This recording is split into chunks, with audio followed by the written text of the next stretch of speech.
సంధించేటువంటి అవకాశం ఉంటుంది. కేటీఆర్ వాటన్నిటికీ కూడా సమాధానాలు చెప్పేటువంటి అవకాశం ఉందా లేదా అనేది మాత్రం చూడాలి. ప్రస్తుతం అయితే మాత్రం మనం విజువల్స్లో చూస్తున్నాం. కొంత ఈడీ కార్యాలయం వద్ద అయితే మాత్రం కొంత టెన్షన్ వాతావరణమే ఉందని చెప్పాలి. ఎందుకంటే కేటీఆర్తో పాటు బీఆర్ఎస్కి సంబంధించినటువంటి మాజీ మంత్రులు కావచ్చు, ఎమ్మెల్యేలు కావచ్చు, కార్యకర్తలు కూడా చేరుకోవడంతో వారికి ఎవరికి అనుమతి లేదంటూ కూడా కేవలం కేటీఆర్ వాహనాన్ని మాత్రమే లోపలకు అనుమతిస్తున్నటువంటి విజువల్స్ మనం చూస్తున్నాం. మరి కాసేపట్లోనే కేటీఆర్ విచారణ ప్రారంభం కాబోతుంది.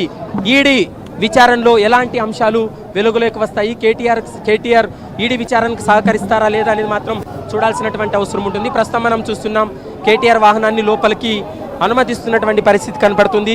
ఇందులో ఫెమా నిబంధనల ఉల్లంఘన, మరోవైపు ఇందులో మనీ లాండరింగ్ కోణంలోనే పూర్తి స్థాయిలో విచారణ జరిపి స్టేట్మెంట్ కూడా రికార్డ్ చేస్తారు. ముఖ్యంగా ఐఏఎస్ అధికారి అరవింద్ కుమార్ అయితే మాత్రం ఇటు ఏసీబీకి కావచ్చు, మరోవైపు ఈడీకి ఒకే అంశాన్ని చెప్పడం జరిగింది. తనకు ఎలాంటి సంబంధం లేదు, కేవలం కేటీఆర్ ఆదేశాల మేరకే తాము ఈ నగదును బదిలీ చేశాము, అప్పటి మంత్రిగా ఉన్నటువంటి కేటీఆర్ ఆదేశాల వల్లనే తాము నగదు బదిలీ చేశామనేటువంటి అంశాన్ని ప్రస్తుతం అయితే మాత్రం అరవింద్ కుమార్ ఇచ్చినటువంటి స్టేట్మెంట్ ఉంది.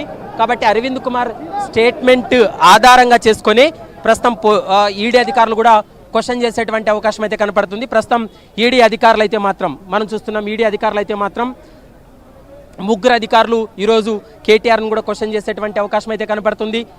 ఇప్పుడు కేవలం కేటీఆర్ వాహనాన్ని తప్ప మిగిలినటువంటి వాహనాలన్నింటినీ కూడా బయట నిలిపివేయడం జరిగింది. ఎవరిని కూడా అనుమతించినటువంటి పరిస్థితి కనపడుతుంది.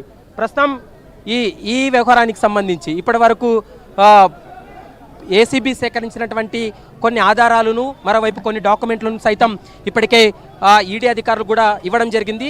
ఈడీ వాటిని ఆధారంగా చేసుకొని ఈడీ అధికారులు పూర్తి స్థాయిలో విచారణ జరిపేటువంటి అవకాశం అయితే కనపడుతుంది. ప్రస్తుతం మనం చూస్తున్నాం కొంత ఈడీ కార్యాలయం వద్ద అయితే మాత్రం టెన్షన్ వాతావరణం నెలకొంది. బీఆర్ఎస్కి సంబంధించినటువంటి నేతలు, కార్యకర్తలు ఈడీ కార్యాలయం పరిసర ప్రాంతాల్లో ఉండవద్దు, వెళ్ళిపోవాలంటూ కూడా పోలీసులు రోప్ పార్టీతోటి వారందరినీ కూడా పంపిస్తున్నటువంటి విజువల్స్ మనం చూస్తున్నాం. కొంత పోలీసులతోటి వాగ్వాదానికి దిగినటువంటి పరిస్థితి కూడా కనపడుతుంది. ఇటు టాస్క్ ఫోర్స్ పోలీసులతో పాటు ఇప్పటికే కార్ హెడ్ క్వార్టర్స్ పోలీసులు కూడా పూర్తి స్థాయిలో ఇక్కడికి చేరుకున్నారు. పోలీసుల బందోబస్తు కూడా కొనసాగుతున్నటువంటి నేపథ్యం కనపడుతుంది.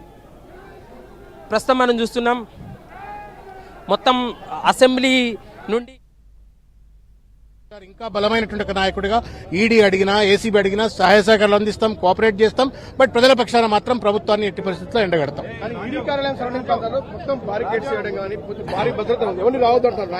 ఇది ఒక ఎమర్జెన్సీని తలపిస్తా ఉంది. వాళ్ళ దురదృష్టం ఏంటంటే పోలీసులు గతంలో కూడా పోలీసు ఉంది, గతంలో కూడా రకరకాలైనటువంటి సందర్భాలలో ఇంత పెద్ద ఎత్తున ఇవాళ అణచివేత ధోరణికి గురి చేసిన వైఖరి చూస్తలేము.